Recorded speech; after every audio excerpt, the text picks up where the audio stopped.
Hi everyone, how are you all? I hope you all are doing good. और अभी तक हमने total chapter 13 complete कर लिए हैं। ये हमने जो practice NCERT question and answer की प्रैक्टिस स्टार्ट करी थी, उसमें हमने up to chapter number 7 NCERT के क्वेश्चन आंसर कंप्लीट कर लिए थे। आज हम चैप्टर नंबर 8 के बारे में डिस्कस करने वाले हैं Q&A, क्योंकि एनसीईआरटी के क्वेश्चंस बहुत इंपॉर्टेंट होते हैं और आपको चैप्टर का एक्सप्लेनेशन के साथ साथ क्वेश्चन में आंसर किस तरीके से लिखना है ये पता होना बहुत ज़रूरी है। इसीलिए हम ये चैप्टर नंबर 8 पे आ चुके हैं। तो आज इसको हम स्टार्ट करते हैं, क्वेश्चन आंसर देख लेते हैं। और मैंने वन शॉट वीडियोस जो है वो ऑलरेडी प्रिपेयर करके रखे हैं आपके लिए, तो बिल्कुल आपको टेंशन नहीं लेना है, बहुत जल्दी वो अपलोड होने वाले हैं। और जितने भी रिमेनिंग वीडियोस हैं वो भी एक दो दिन में अपलोड हो जाएंगे। तो आप लोग थोड़ा सा पेशेंस रखिए, है ना, सपोर्ट बनाए रखिए हमारे साथ में, और बहुत जल्दी ही नए वीडियोस आने वाले हैं। तो ऐसे भागना नहीं है, नाराज नहीं होना है, भागना नहीं है, बहुत जल्दी बहुत बढ़िया वीडियोस आने वाले हैं। तो आप लोग बस बने रहिए और शेयर भी करते रहिए और सब्सक्राइब कर देना अगर अभी तक नहीं करा है। व्यूज़ बहुत ज़्यादा आते हैं लेकिन आप लोग सब्सक्राइब नहीं करते, कंजूसी कर देते हो। तो भाई सब्सक्राइब करके जब हमें पता तो चले कि कितने स्टूडेंट्स हैं जो हमें देख रहे हैं, हमसे पढ़ना चाहते हैं, ठीक है, इसीलिए सब्सक्राइब जरूर करना। चलो तो बड़े, आज हम आगे बढ़ते हैं। चैप्टर नंबर 8 डिस्कस करने वाले हैं हम, Q&A जो है। So chapter 8, cell the unit of life, इसका मैंने one shot video already upload कर दिया है। लिंक जो है उसका हम डिस्क्रिप्शन में दे देंगे, तो आप लोग वहां पे ये Q&A का, cell the unit of life का वन शॉट वीडियो देख सकते हो। फिर ये क्वेश्चन आंसर आप सॉल्व करोगे तो आसानी हो जाएगी। और दूसरी चीज, इस Q&A का जो PDF है वो भी आपको डिस्क्रिप्शन में मिल जाएगा। आप हमारी वेबसाइट पर भी जा सकते हो, वहां पे से आपको नोट्स भी मिल जाएंगे। टेलीग्राम का जो ग्रुप है, लिंक जो है डिस्क्रिप्शन में मिल जाएगा, उस ग्रुप को आप ज्वाइन करिए। वहां पे रेगुलर नोट्स शेयर किए जाते हैं। काफी सारे बच्चे ये पूछते हैं कि मैम नोट्स कहाँ मिलेंगे, बहुत सारे मैसेजेस आते हैं मेरे लिए। तो आप सभी लोग टेलीग्राम ज्वाइन करिए बेटा, ठीक है। व्हाट्सएप का कोई ग्रुप नहीं है, टेलीग्राम का ग्रुप है, आपको वो ज्वाइन करना है। वहां पे आपको सारे नोट्स, लिंक, एक्स्ट्रा वीडियोस, काफी सारी चीजें प्रोवाइड कराई जाती हैं। इवन फॉर हिंदी मीडियम वाले बच्चों के लिए भी वहां पे मटेरियल अवेलेबल है। तो आप लोगों को डिस्क्रिप्शन में लिंक है, वहां पे आप जाके ज्वाइन करिए, ठीक है। चलो तो स्टार्ट करते हैं। Question number 1, which of the following is not correct, इसमें पूछा है कौन सा करेक्ट नहीं है। ध्यान रखना, नहीं है। Robert Brown discovered the cell, क्या ये करेक्ट है? I don't know. Schleiden and Schwann formulated the cell theory. Virchow explained that cells are formed from pre-existing cells, or a unicellular organism carries out its life activities within a cell. बताइए इसमें से कौन सा correct नहीं है? फटाफट। So answer is Robert Brown did not discover the cell. Robert hook ने cell की डिस्कवरी की थी भाई, ठीक है, रॉबर्ट ब्राउन ने नहीं की थी। Next question, new cells generate from, नए सेल्स कहाँ से जनरेट हो रहे हैं? Bacterial fermentation, regeneration of old cells, pre existing cells, या फिर एबायोटिक मटेरियल। बताइए किसमें से न्यू सेल्स जनरेट हो रहे हैं? आंसर जल्दी चैट में आंसर देना है सभी को, आंसर दीजिए अपना। Answer is option number C, ठीक है। According to biogenic theory, new cells can only arise from pre existing cells. Pre existing cells से ही न्यू सेल्स बनते हैं, ठीक है। Only complete cell in favourable condition can give rise to new cell. समझ गए? प्री एग्जिस्टिंग सेल से ही नया सेल बनता है, सीधी बात। मैच द फॉलोइंग, चलिए मैच करिए। क्रिस्टे, सिस्टर्ने और थाइलाकॉइड, ये चीजें किस में प्रेजेंट है? मैच करो भाई। क्रिस्टे किस में होते हैं? क्रिस्टे, फिर सिस्टर्ने और थाइलाकॉइड। इजी सा क्वेश्चन है यार, काफी इजी क्वेश्चन है। क्रिस्टे है इनफोल्डिंग्स ऑफ माइटोकॉन्ड्रिया, कैसे होते हैं ये, कुछ इस तरह के दिखते हैं। देखो अगर हम इसे ड्रॉ करें तो कुछ इस तरीके की फोल्डिंग्स जो है इसे माइटोकॉन्ड्रिया में प्रेजेंट होती हैं, उन्हें हम क्रिस्टे बोलते हैं। ठीक है, फिर सिस्टर्ने डिस्क शेप्ड सैक्स होते हैं गोल्जी अपैरेटस में। थाइलाकॉइड स्लेट मेम्ब्रेनस सैक्स ऐसे होते हैं, ये ऐसे। ठीक है, ये इस तरीके के जो होते हैं इन्हें हम थाइलाकॉइड्स बोलते हैं। तो ये स्ट्रक्चर है, बस सिंपल सा आंसर था, काफी easy. Next question, which of the following is correct, कौन सा करेक्ट है। Cells of all living organisms have a nucleus, both animal and plant cells have a well defined cell wall. In prokaryotes there is a no membrane mounted organelles.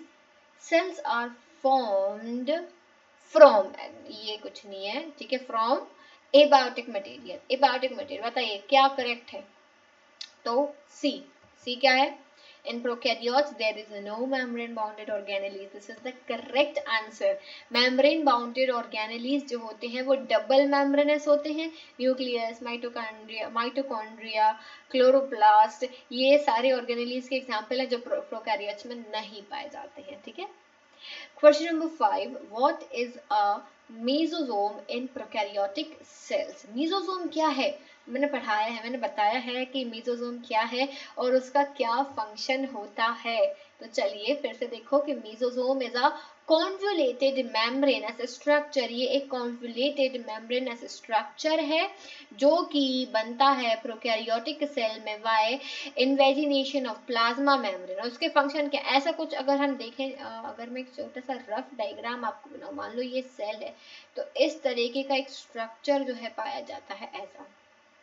ठीक है, और इसका function क्या है, these extension help in synthesis of cell wall synthesis करेंगे, DNA का replication करेंगे। ठीक है, they also help in equal distribution of chromosome into the daughter cells. इसमें क्रोमोसोम्स का इक्वल डिस्ट्रीब्यूशन करना, जो भी डॉटर सेल्स बन रही हैं उसमें भी इनका रोल होता है। ठीक है, और क्या करते हैं, it also increases the surface area of plasma membrane to carry out enzymatic activities. ठीक है, प्लाज्मा मेम्ब्रेन जो होती है उसका सरफेस एरिया बढ़ाने में भी हेल्प करता है और secretion process as well as in bacterial respiration में भी मदद करता है। मेसोसोम की बात हो रही है। ठीक है, next question, how do neutral solute move across the plasma membrane. एक ये प्लाज्मा मेम्ब्रेन है, उसके आर पार जो न्यूट्रल सॉल्यूट हैं वो कैसे मूव करते हैं, and can the polar molecule also come across in the same way, if not then how are these transported across the membrane. बताइए भाई, प्लाज्मा मेम्ब्रेन का ट्रांसपोर्टेशन हमने पढ़ा है ना, तो उसी का पूछा गया है कि किस तरीके से, जैसे न्यूट्रल सॉल्यूट मूव कर रहे हैं तो क्या पोलर मॉलिक्यूल्स भी मूव कर सकते हैं, बताइए। तो देखो प्लाज्मा मेम्ब्रेन जो है आउटर मोस्ट कवरिंग है cell of the cell that separates it from the environment। ठीक है, it regulates the movement of substance into the cell in and out। अंदर और बाहर जो movement हो रहा है substances का वो regulate करती है और entry करती है कुछ सब्सटेंसेस की, सारे नहीं, कुछ सब्सटेंसेस की। ठीक है, इसीलिए इसको हम सिलेक्टिवली परमिएबल बोलते हैं। सिलेक्ट कर लेती है लोगों को नहीं, मतलब सिलेक्ट कर लेती है मटेरियल को और बाकी चीजों को वो अंदर नहीं आने देती है। अब मूवमेंट ऑफ न्यूट्रल सॉल्यूट कैसे हो रहा है, न्यूट्रल सॉल्यूट आसानी से मूव कर सकता है सिंपल पैसिव डिफ्यूजन के थ्रू। डिफ्यूजन क्या है, movement of molecules from a region of higher concentration to the region of lower concentration. ठीक है, और मूवमेंट ऑफ पोलर मॉलिक्यूल कैसे करेगा, वही पूछा गया है ना क्वेश्चन में कि पोलर मॉलिक्यूल कैसे मूव करेगा भाई। तो द सेल मेम्ब्रेन जो है वो मेड अप है फॉस्फोलिपिड्स बाइलेयर की। ठीक है, हमने डायग्राम देखा था, है ना, ऐसा कुछ डायग्राम था, यहाँ पे भी एक लेयर थी। ठीक है, फॉस्फोलिपिड बाइलेयर। ठीक है, फॉस्फोलिपिड बाइलेयर, एक लेयर ऊपर एक लेयर नीचे, इस तरीके की आपकी क्या थी, सेल मेम्ब्रेन बनी हुई थी। ठीक है, ये एक लेयर लिपिड की, एक लेयर ये लिपिड्स की। तो ये बाय फॉस्फोलिपिड बायलेयर, और प्रोटीन्स होते थे बीच बीच में, है ना, ये प्रोटीन्स भी यहाँ पे बीच बीच में प्रेजेंट होते थे। तो प्रोटीन मटेरियल या तो हो सकता है यहाँ पे बॉर्डर्स पे हो या अंदर भी एम्बेडेड हो सकता है, ठीक है। इस तरीके से प्रोटीन मटेरियल जो था वो प्रेजेंट था। तो movement of polar molecule across the non polar lipid bilayer require carrier protein. इसे क्या चाहिए? कैरियर। ये अपने आप अकेले से नहीं जा सकता, इसको कोई चाहिए जो लेके जाए, कैरियर प्रोटीन चाहिए होता है। तो कैरियर प्रोटीन क्या है? इंटीग्रल प्रोटीन पार्टिकल्स होते हैं हैविंग सर्टेन एफिनिटी, कुछ एफिनिटी होती है स्पेसिफिक सॉल्यूट्स के लिए, इसीलिए वो ट्रांसपोर्ट करवा सकते हैं। मतलब कि मान लो ये एक मॉलिक्यूल है, ठीक है, इसको इसके अंदर जाना है, ये कौन सा है? ये पोलर मॉलिक्यूल है, लेकिन ये लेयर जो है वो नॉन पोलर है। अब इसको अंदर जाना है तो कैसे जाएगा? तो इसको अंदर ले जाने के लिए, ठीक है, इसको अंदर ले जाने के लिए एक प्रोटीन आएगा जिसे हम कैरियर प्रोटीन कहते हैं। तो ये इसको ऐसे अपने झोली में रख लेगा, ठीक है। ये हो गया आपका क्या? Carrier protein. This is carrier protein. ये कैरियर प्रोटीन जो होते हैं ये अपने आप में ना कुछ स्पेसिफिक सॉल्यूट, एक एफिनिटी होती है इनकी कुछ सॉल्यूट्स के लिए, तो ये इसको आसानी से अंदर ले जाएगा, ऐसे अंदर ले गया और फिर उसको छोड़ देगा।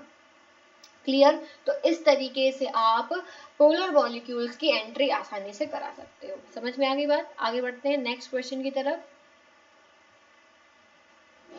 Name two cell organelles that are double membrane bounded. What are the characteristics of these two organelles? State their functions and draw label diagram of both. दो, कोई भी दो आपको membrane bounded organelles बताने हैं, ठीक है। तो यहाँ पे हमने माइटोकॉन्ड्रिया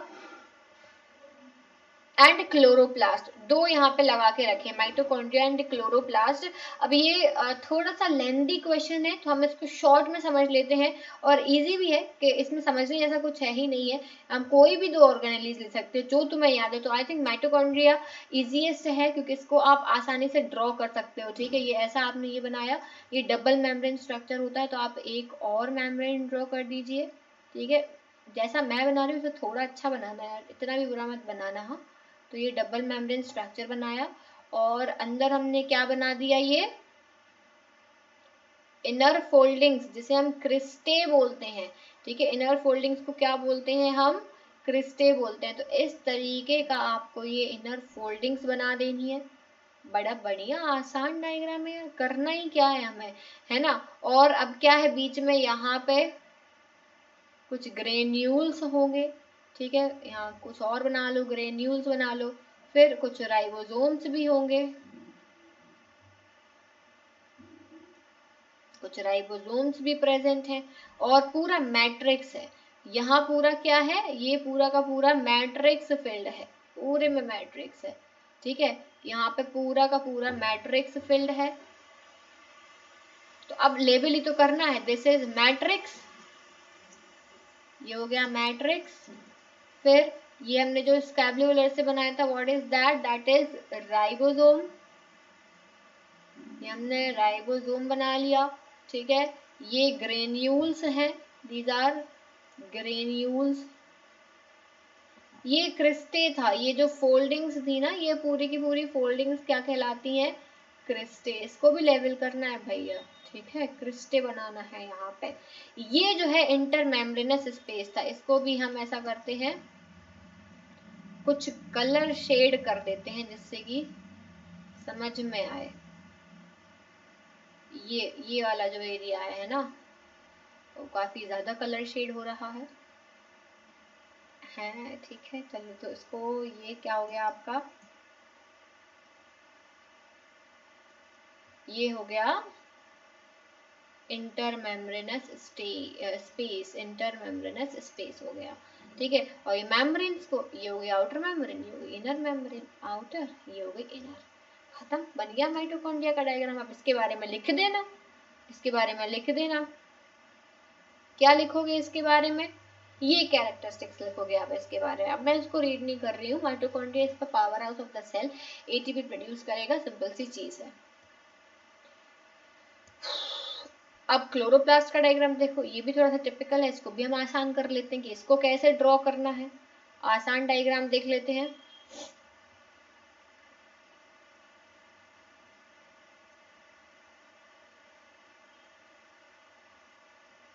इसको बनाना कुछ 1 मिनट इस तरह दिख रहा है आप सभी को, ऐसा तो नहीं। चलो इसको यहाँ पे कुछ इस तरीके से बनाना, छोटा सा बना के बता देती हूँ मैं, ठीक है। अब ये 3 4 1 2 3 4 1 2 3 4, एक आध और बना लेना भाई, आपकी मर्जी है। 3 4, अब ये कनेक्टेड होते हैं आपस में, ठीक है, ये आपस में कनेक्टेड होते हैं। भाई हमें आर्टिस्टिक नहीं बनना है, बिल्कुल आर्टिस्टिक बनने की जरूरत नहीं है, हमें एक रफ डायग्राम बनाना है जिससे कि समझ में बस आना चाहिए कि हम बना क्या रहे हैं, है ना, एग्जैक्टली हम एक्सप्लेन क्या करना चाहते हैं। आर्टिस्टिक होने की जरूरत नहीं है। और जिनकी ड्राइंग अच्छी है भाई माशाल्लाह बनाओ, जैसे जितना अच्छा बना सको बनाओ, बस टाइम वेस्ट मत करना, है ना, बिल्कुल भी टाइम वेस्ट करने की जरूरत नहीं है। हमें बस एक रफ डायग्राम बनाना है जिससे हम जो एक्सप्लेन करना चाहते हैं बस हम वो एक्सप्लेन कर पाए, दैट्स इट। अब इसको लेबल करते हैं, ठीक है, अब इसको हम लेबल करते हैं। थोड़ी सी चीजें और जो रह गई हैं उन्हें और मेंशन कर देंगे हम। ये ये ये क्या है, ये पूरे में है, कई सारे बना सकते हो, जहां मन बना दो, ठीक है। ये राइबोसोम्स है, दिस इज व्हाट, राइबोसोम्स, ये हो गए आपके राइबोसोम्स, ठीक है। ये क्या है, ये है क्लोरोप्लास्ट, क्लोरोप्लास्ट का डीएनए, क्लोरोप्लास्ट का डीएनए है, ठीक है। फिर इसके बाद में ये क्या है, ये है आपका स्ट्रोमा, ये है आपका स्ट्रोमा, ठीक है। स्ट्रोमा कैविटी भी बोल सकते हैं, स्ट्रोमा कैविटी। दिस इज, अब जो ब्लैक कलर से हमने बनाया है ये क्या है, ये जो एक डिस्क है इसको हम क्या बोलेंगे, थाइलाकॉइड। एक डिस्क को हम बोलेंगे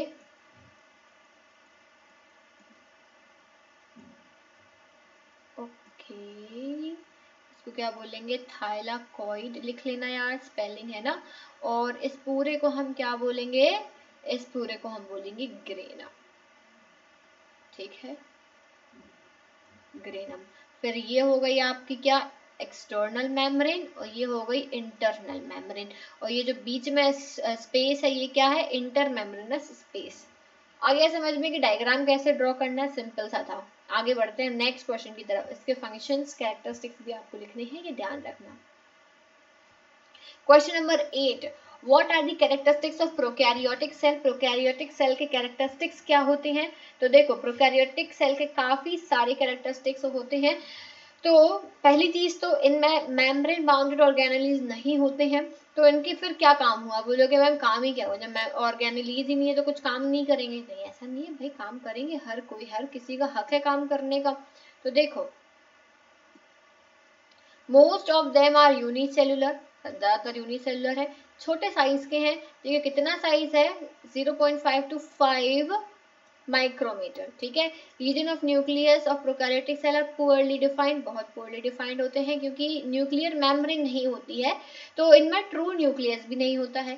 जेनेटिक मटेरियल इनमें नेकेड होगा, मतलब कहीं पे भी प्रेजेंट होगा, या फिर इनमें सिंगल या सर्कुलर क्रोमोसोम प्रेजेंट होंगे, ठीक है। और स्मॉल दे हैव, इनका डीएनए स्मॉल है, सर्कुलर प्लाज्मिड डीएनए है, बहुत सारे हैं, जितना याद रख पाओ, ठीक है, आप जितना याद रख पाओ वो आप पे डिपेंड करेगा।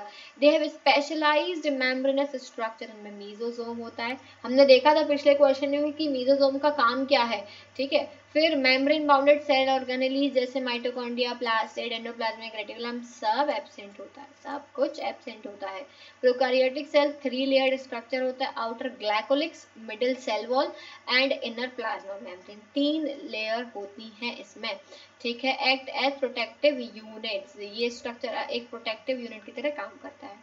एग्जाम्पल क्या है प्रोकैरियोटिक सेल की, ग्रीन एल्गी, बैक्टीरिया और भी बहुत सारे, ठीक है। आसान सा चैप्टर है यार, इनमें क्वेश्चन आंसर्स भी काफी सिंपल है और सिंपली पूछे जाते हैं, सिंपली पूछ जाएंगे, इसमें कुछ घुमा के नहीं पूछेंगे। अब देखो मल्टी सेलर ऑर्गेनिज्म में division of labour, division of labour क्या होता है? अच्छा, जिन्होंने मेरे लेक्चर्स देखे हैं उन्हें याद है मैंने डिवीजन ऑफ लेबर समझाया था एक किसी चैप्टर में। आई थिंक हमने एनिमल किंगडम में समझा था, एक स्टोरी के फॉर्म में समझा था। किस किस को याद है बताओ? एक मैंने स्टोरी बताई थी कि एक फ्लैट था, उस फ्लैट में कुछ लड़कियां रहती थी, ठीक है। उस फ्लैट में 5 लड़कियां रहती थी। वो 5 लड़कियों ने एक दिन डिसाइड करा, क्या क्या नाम था वो रसोड़े वाला एग्जाम्पल याद है? ठीक है। तो 5 लड़कियां थी, तो जो गोपी बहू थी एक, उसने कहा मैं रसोड़े का काम करूंगी। फिर एक कोई और थी, ठीक है, फलाना ढिमकाना जो भी नाम है। तो एक और थी, मान लो शीरा नाम है इसका, एक का नाम मीना है, एक का नाम कुछ भी ले लो, क्या ही नाम रख दें, मुझे नाम भी याद नहीं आ रहे हैं, ठीक है। तो ऐसे करके 5 लड़कियां थी, 1 2 3 4 5। एक ने कहा हम रसोड़े का काम संभालेंगे, गोपी बहू ने, ठीक है। दूसरे ने कहा हम कपड़े धोंगे, तीसरे ने कहा हम घर के झाड़ू लगाएंगे, चौथे ने कहा हम वॉशरूम साफ करेंगे, पांचवे ने क्या कहा? क्या कहा? पांचवे ने कोई और काम ले लिया, ठीक है। This is the division of labour, ठीक है। मल्टी सेलुलर ऑर्गेनिज्म में बहुत सारे क्या होते हैं? बहुत सारे ऑर्गन्स होते हैं या ऑर्गेनेलीज होते हैं। वो सब आपस में काम को बांट लेते हैं, बांट लेते हैं काम को, कि मैं ये करूंगा, तुम ये करो, आधे लोग वो करेंगे। तो वही तो है division of labour.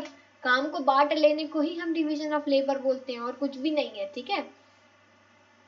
10th question, cell is the basic unit of life, define in brief. अब बताओ cell basic unit of life क्यों है? बहुत सरल क्वेश्चन लग रहा है, लेकिन लिखोगे क्या इसमें? तो देखो इसमें क्या लिखना है। Cells are the basic unit of life capable of doing all the required biochemical process that a normal cell has to do in order to live, ठीक है। Basic needs of survival of all living organisms are same. सारे living organism को respiration करना, digestion, excretion, सब कुछ करना जरूरी होता है। तो जो एक सेल होती है वो केपेबल होती है to perform all the metabolic functions of the body, ठीक है। इसीलिए हम सेल को फंक्शनल यूनिट ऑफ लाइफ बोलते हैं। अगर सेल काम करना बंद कर दे तो बॉडी के फंक्शंस काम करना बंद कर देंगे, ठीक है। इसीलिए सेल को हम बेसिक यूनिट ऑफ लाइफ बोलते हैं। What are nuclear pores? Nuclear pore क्या है? State their functions. तो nuclear pores are tiny holes, छोटे छोटे से होल्स हैं जो न्यूक्लियर मेम्ब्रेन, न्यूक्लियस के न्यूक्लियर मेम्ब्रेन पे प्रेजेंट होते हैं, और ये 2 न्यूक्लियर मेम्ब्रेन के फ्यूजन से बनते हैं, ठीक है। और उनका काम क्या होता है? ये कुछ स्पेसिफिक सब्सटेंस का इनटेक और रिलीज करते हैं, और जैसे आरएनए एंड प्रोटीन, ये दोनों डायरेक्शन में मूव करते हैं, बाहर भी जा रहा है अंदर भी आ रहा है, ठीक है। न्यूक्लियस और साइटोप्लाज्म में कंटिन्यूअस एक्सचेंज चलता रहता है, तो न्यूक्लियर पोर्स के थ्रू ही चलता है, ठीक है। Both lysosomes and vacuoles are endomembranous structure, yet they differ in terms of their function. Comment. देखो बहुत से लोगों को अभी क्या लग रहा होगा, आधे से लोग तो देख ही नहीं रहे होंगे, इस क्वेश्चन तक आ ही नहीं पाएंगे, एक आध दो ही देख रहे होंगे। तो सुनो, देखो क्या होता है, क्वेश्चन आंसर ना समझना बहुत जरूरी है। कोई नहीं समझाएगा तुम्हें कि क्वेश्चन क्या है, उसमें आंसर कैसे लिखना है, ठीक है। क्योंकि तुम लोग क्या करते हो, देखते ही नहीं हो इन्हें तुम इग्नोर कर दोगे। क्या करना यार, छोड़ो तो, चैप्टर समझ लिया, अपने मन से लिख लेंगे, यही बोलते हो ना। मन से तो हम लिख लेते हैं, द पॉइंट इज कि तुम मन से कितना एक्यूरेट लिखते हो। आधा गलत लिखोगे, कुछ भी अपनी बड़ा बड़ा भाषा में कुछ भी गलत शब्द लिख के आ जाओगे, और फिर बोलोगे हम तो बहुत अच्छा पेपर करके आए थे, हम तो पेपर में सब कुछ लिख के आए थे, फिर हमें मार्क्स क्यों नहीं मिले? टीचर ही खराब है, टीचर हमसे जलता है, टीचर को हम पसंद नहीं, इसलिए टीचर ने नंबर नहीं दिए। टीचर को क्या मिलेगा तुम्हारे नंबर काट के?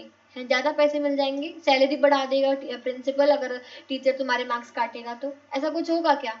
कुछ नहीं होगा, ठीक है ना। तुम सोचते हो कि हम बहुत अच्छा लिख के आए हैं, लेकिन तुम्हें क्वेश्चन समझ में ही नहीं आता कि इस क्वेश्चन में लिखना क्या, पूछा क्या गया है, क्या लिखें। हमने पढ़ा अच्छा लाइसोसोम, लिख दो लिख दो लिख दो, लाइसोसोम के बारे में जो पता वो जरूर लिख दो।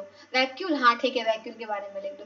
समझो तो कि उसमें एग्जैक्टली क्या पूछा है क्वेश्चन में, फिर आंसर लिखो। और मेरा मोटिव तुम लोगों को क्वेश्चन आंसर कराने का यही है कि तुम्हें एक एक्यूरेट पता हो कि इस क्वेश्चन में क्या पूछा और हमें क्या लिखना है, ठीक है। तो जितने लोग देख रहे हैं उनका बहुत फायदा होने वाला है, और जो नहीं देख रहे हैं उनको तो भाई हम पकड़ के तो जबरदस्ती दिखाएंगे नहीं कि बैठो देखो, नहीं दिखाएंगे। जो लोग देख रहे हैं well and good, very good, prepare your question answers very well for your exams, ठीक है।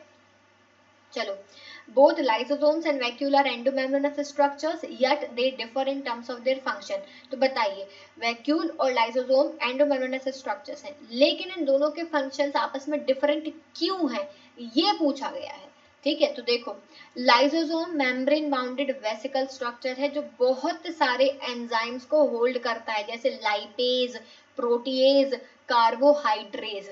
और पर्पस क्या है लाइसोसोम का, कि वो डाइजेस्ट करे वॉर्न आउट सेल्स को, ठीक है, जो वेस्ट सेल्स है ना उनको वो डाइजेस्ट करे। तो ये इंटरसेल्युलर डाइजेशन करते हैं फॉरेन फूड मटेरियल का और माइक्रोब्स का भी। कुछ फालतू की चीजें आ गई सेल में, उन्हें हम डाइजेस्ट कर लेंगे, उन्हें हम रखेंगे ही नहीं है सेल के अंदर, ये काम है लाइसोसोम का। और ये कभी कभी एक्ट है सुसाइडल बैग, कभी कभी क्या, they are the suicidal bags, ये अपने आप को ही खत्म कर लेते हैं, ठीक है। उनने डाइजेस्ट करा, ठीक है, और उन्होंने कहा अब तो हम ही काम के नहीं बच्चे भैया, तो वो अपने आप को ही खत्म कर लेंगे, इसलिए इन्हें हम सुसाइडल बैग्स भी बोलते हैं। They are kind of waste disposal system of the cell. अब वैक्यूल क्या है, वैक्यूल स्टोरेज सैक है, ठीक है, वो स्टोरेज सैक है और ये क्या स्टोर करता है, वेस्ट प्रोडक्ट, ठीक है। यूनिसेलर ऑर्गेनिज्म में food vacuole contains the consumed food material, और ये क्या करेगा, expelling excessive water, excessive water को हटाने में, और जो कुछ ज्यादा खा लिया है उस सामान को हटाने में हेल्प करेगा। लेकिन अब देखो, फिर से समझो इस चीज को, हम जरा समझते हैं क्लियरली, ये आंसर समझना जरूरी है। लाइसोसोम, ठीक है, लाइसोसोम क्या कर रहा है, लाइसोसोम जो है वो माइक्रोब्स को, ठीक है, या फॉरेन मटेरियल को स्टोर कर रहा है और इन्हें क्या करता है, खत्म कर देता है, डाइजेस्ट करके खत्म कर देगा। और ये अपने आप को भी फिर अपने इसके अंदर भर लेगा और ये सेल्फ डाइजेशन कर लेगा। क्या करेगा, ये सेल्फ डाइजेशन कर लेगा। वहीं अगर हम वैक्यूल की बात करें तो वैक्यूल क्या कर रहा है, वैक्यूल एक्सेस फूड अगर खा लिया, भाई ज्यादा खाना खा लेते ना हम भी, तो एक्सेस फूड जो है, एक्सेस फूड मटेरियल को स्टोर करेगा। दूसरा क्या करेगा, एक्सेस वाटर को, एक्सेस वाटर को, और फिर इन दोनों को रिलीज कर देगा, इन दोनों को रिलीज कर देगा, ठीक है। तो ये काम है किसका, वैक्यूल का। तो यही डिफरेंस है दोनों में। आगे बढ़ते हैं नेक्स्ट क्वेश्चन की तरफ। 13 सेकेंड लास्ट क्वेश्चन है, ठीक है, बस एक और क्वेश्चन बचा है और क्वेश्चन खत्म होने वाले हैं। Describe the structure of the following with the help of level diagram. Diagram बनाना है न्यूक्लियस का और सेंट्रोसोम का। तो न्यूक्लियस ये रहा आपका, ये तो आपको प्रैक्टिस करना पड़ेगा कि न्यूक्लियस का डायग्राम आप कैसे बनाओगे। आसान डायग्राम अगर हम बना दें तो इतना डिफिकल्ट नहीं रहेगा, मैं आपको आसान डायग्राम बता देती हूँ, क्योंकि ये इतना टिपिकल डायग्राम आप नहीं बना पाओगे। तो आसान डायग्राम कैसे बनाना है, एक मिनट,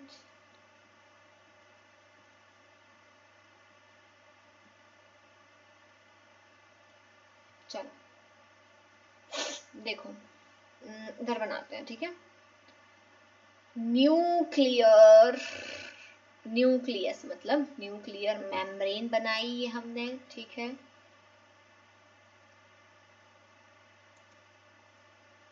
इसमें ओके, काफी गंदा डायग्राम बन रहा है, हम इसको फिर से बनाएंगे। सबसे पहले अंदर का बना लेते हैं, न्यूक्लियोलस, ठीक है, ये हमने बना लिया न्यूक्लियोलस। उसके ऊपर हमने ये बना लिया एक और पतली सी लेयर बनानी है हमें, न्यूक्लियर एनवलप बनाया है ये हमने, क्या बनाया है ये हमने, न्यूक्लियर एनवलप बनाया है। अब यहीं पे क्या होते हैं, पोर्स प्रेजेंट होते हैं, ठीक है। यहाँ पे ही क्या है, न्यूक्लियर एनवलप में यहाँ पे ये पोर्स बना देना, ये पोर्स प्रेजेंट है, ठीक है। तो ये क्या हो गए, न्यूक्लियर पोर्स, ठीक है। ये क्या है, पूरा आपका न्यूक्लियस, ये क्या हो गया, न्यूक्लियोलस, ये क्या है, न्यूक्लियोलस, न्यूक्लियोलस, ठीक है। अब हमें यहाँ पे बनाना है क्रोमेटिन। अब क्रोमेटिन कैसे बनाओगे, तो क्रोमेटिन बड़ा सिंपल सा ऐसा से यहाँ पे बना दो, ठीक है, फिर ऐसा पूरे में बना दो। क्रोमेटिन जो है वो टैंगल्ड फॉर्म में पूरे में प्रेजेंट है। कैसा? टैंगल्ड फॉर्म में पूरे में प्रेजेंट है। तो ये हो गया आपका व्हाट? Chromatin, condensed chromatin. ठीक है, और ये क्या है? Nuclear envelope, nuclear envelope. ये बन गया आपका न्यूक्लियस का diagram. Easy, short, sweet and simple. ठीक है, आगे बढ़ते हैं। दूसरा एक और डायग्राम बनाने बोला था इन्होंने, सेंट्रोजोम का डायग्राम बनाने बोला था। तो सेंट्रोजोम में आपको यही डायग्राम बनाना पड़ेगा, ऐसा बना सकते हो। इसको भी देख लो, मैं एक शॉर्ट में बता देती हूँ कैसे बनाना है आपको। कोई नहीं बताएगा यार तुम लोग को ये डायग्राम्स बनाना, मैं सच बता रही हूँ। जो लोग अभी देख रहे हैं ना वीडियो, उनको बहुत हेल्प मिलने वाली है। जो नहीं देख रहे हैं ना, वो यही सोचेंगे हम क्या करें, इतना टिपिकल सा डायग्राम बनाते बैठेंगे वो, है ना। तुम लोग जो देख रहे हो बहुत बढ़िया है, देखो और थोड़ा सजेस्ट करो उन्हें, शेयर करो ये वीडियो, उनका भी थोड़ा भला होना चाहिए। ठीक है, तो ऐसा कर कर ऐसा बनाओ डायग्राम। ठीक है, अब देखो इनमें क्या है, यहाँ पे ब्लैक कलर से हम छोटे स्ट्रक्चर्स बनाएंगे। ठीक है, इस तरीके से। ठीक है, अब येलो कलर लेते हैं और माइक्रोट्यूब्यूल्स बना देंगे। क्या करेंगे हम? माइक्रोट्यूब्यूल्स बना देंगे। माइक्रोट्यूब्यूल्स कैसे बनेंगे?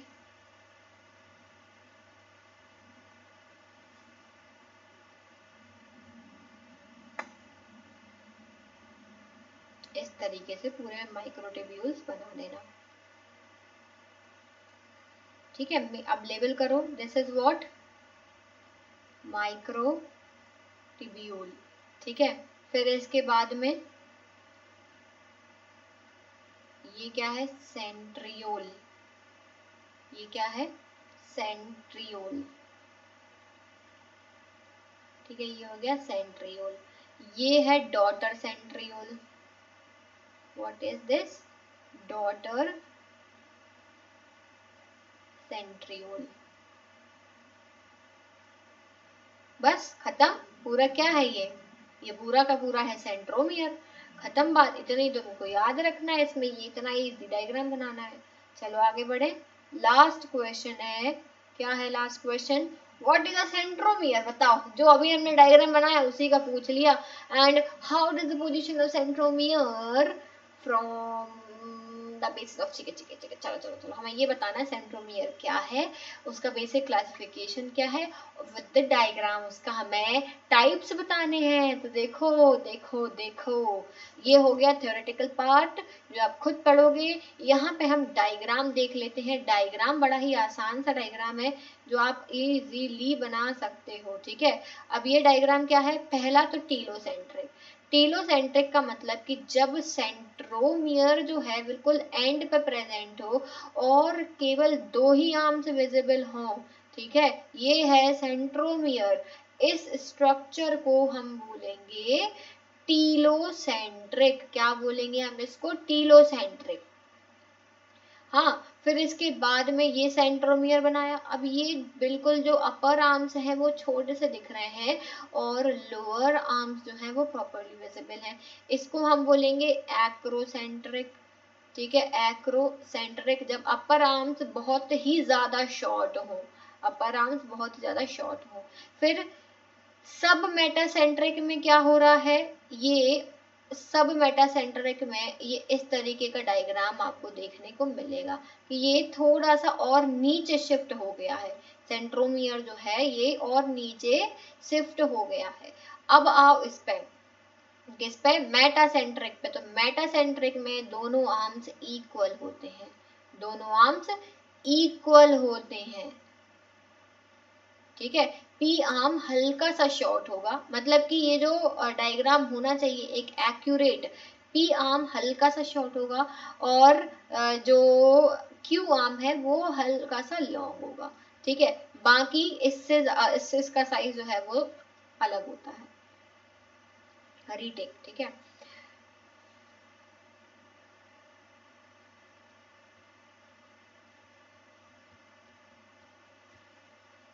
अब मेटासेंट्रिक में क्या होगा, मेटासेंट्रिक में ये हमने बनाया सेंट्रोमियर, सेंट्रोमियर जो है वो और नीचे शिफ्ट हो जाता है, ठीक है, और नीचे शिफ्ट हो जाता है, और जो एक्चुअल डायग्राम है, ठीक है, एक्चुअल डायग्राम है वो बन जाता है आपका, और नीचे शिफ्ट हो गया। तो अपर आर्म जो पी आर्म है वो शॉर्ट है, क्यू आर्म जो है वो लॉन्ग है, ठीक है। तो ये आपको यहाँ पे मिल गए किस चीज के, सेंट्रोमियर के डायग्राम, ठीक है, डायग्राम ऑफ सेंट्रोमियर। और we have completed all the questions, और यहाँ पे हमारे एनसीईआरटी के क्वेश्चन आंसर कंप्लीट होते हैं। And thanks for attending today's lecture. सभी ने अच्छे से क्वेश्चन आंसर सॉल्व कर लिए हैं, और अभी तक अगर सब्सक्राइब नहीं करा है तो कर दो, शेयर करो और लाइक करना मत भूलना। See you soon in the next class. Bye bye kids.